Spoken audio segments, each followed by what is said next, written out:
guys, welcome back sa aking YouTube channel. So yun guys, shoutout muna tayo sa lahat ng ating mga subscribers, ating mga members dito sa ating YouTube channel. So, maraming salamat po sa inyo na walang sawang nakasuporta po sa ating mga videos, sa ating mga live streams. Ayun, thank you so much po sa inyo lahat. So ayun, umabot na tayo ng 15,000. So ayun guys, maraming salamat po, lalo na po doon sa mga bagong subscribers po natin dito sa ating YouTube channel. So ayun guys, isang magandang umaga po sa inyong lahat, sa ating lahat. No? So ayun, so may isang magandang balita po ako sa inyong. Alam ko na ito yung inaabangan ng sambayan ng Pilipinas. No? Sa mga Pilipino na talagang patuloy na tumitindig at lumalaban. No?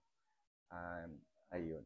So, sa lahat po na nag-effort, no, pumunta dun sa mga ginanap na mga pagtitipon nung nakaraan sa People Power Monument, sa EDSA Shrine, sa Liwasang Bonifacio at kung saan-saan na pagtitipon no, tungkol dun sa panawagan na ipa-impeach nga itong si Vice President Sara Duterte no, at mapanagot dun sa mga anomalya no, na nangyayari dun sa pamumuno niya. So, ayun guys, so ngayon, hindi pa dapat to no, pero may nakita na akong isang vlogger kasi na nag-vlog tungkol dito. No? Ayun, so na-excite din ako kaya sabi ko, sige, magba-vlog din ako.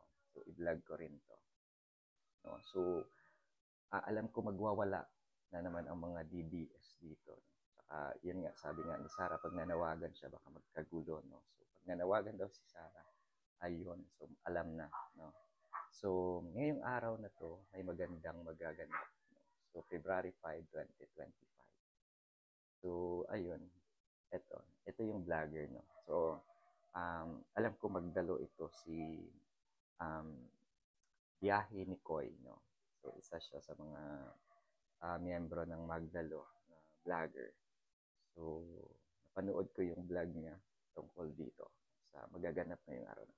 Kaya tutok na tayo. So, antabayanan natin ang buong maghapon ngayong araw na ito. Kaya guys.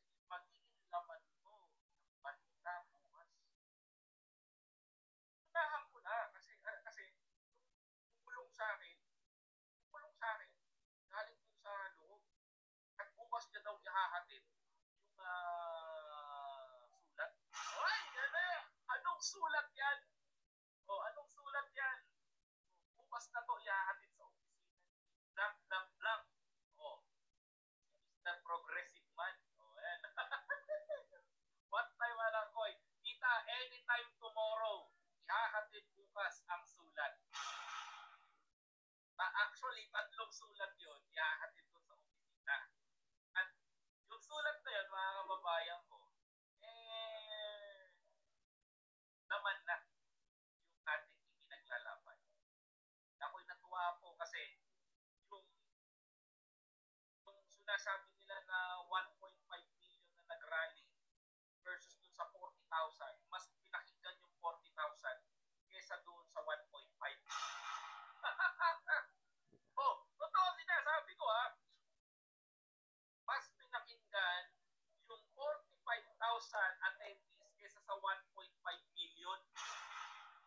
So, ibig sabihin, mga kababayan ko, bukas na po ang deliberation o i-deliver na yung sulat na to sa opisina. At may balita ko na gusto kong abangan.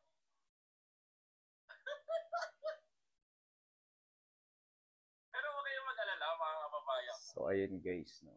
So, mas pinaburan no, ang boses ng mga nanindigan no, sa katotohanan. So ayan, aabangan po natin sa araw na ito. So alam natin na magwawala na naman ngayon ang mga DDS supporters, lalo na mga DDS vloggers. Ayun, no. Grabe. So, 'di ba? So ito yung matagal na inaasam ng lahat, no, lalo na dun sa mga file talaga ng impeachment complaint, no, na kailan ba talaga maumpisahan or maipush pa ba ang impeachment na denial, no? So, ayun, ito na yon. No? Kaya, ngayong araw na to, aabangan po natin. No? Alam ko magti-trending to ngayong araw na to. So, alam ko na to kagabi pa. Kaso, hindi nga pinapalabas pa to, no, sa social media. Kaya, sabi ko, hindi muna ako mag-vlog. So, pero yun nga nakita ko ito si Koy, no? Yan, isa sa mga Magdalo. No? So, alam natin na sila yung isa sa nag-file din ng impeachment. So, ayan. Alam ko na ito kagabi. No? Pero yan nga, sabi, wag daw muna ilabas. Uh,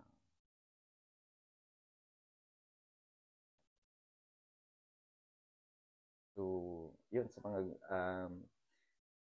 mga na-excite dyan. So, abang po kayo guys. No? So, yun lang po muna. No? So, alam natin na may kaanuhan talaga. May magiging magandang development po. No? Ang final na impeachment. No? Sa lahat po no, ng gustong ma-impeach ng itong si Vice President Sara Duterte no, at mapanagot doon sa mga nagawa niya no, sa pamumuno niya. So, abangan po natin ngayong araw. So, yun lang guys. No? Maraming salamat po sa lahat ng mga nanood. Huwag kalimutan mag-like. Thank you so much. Bye-bye.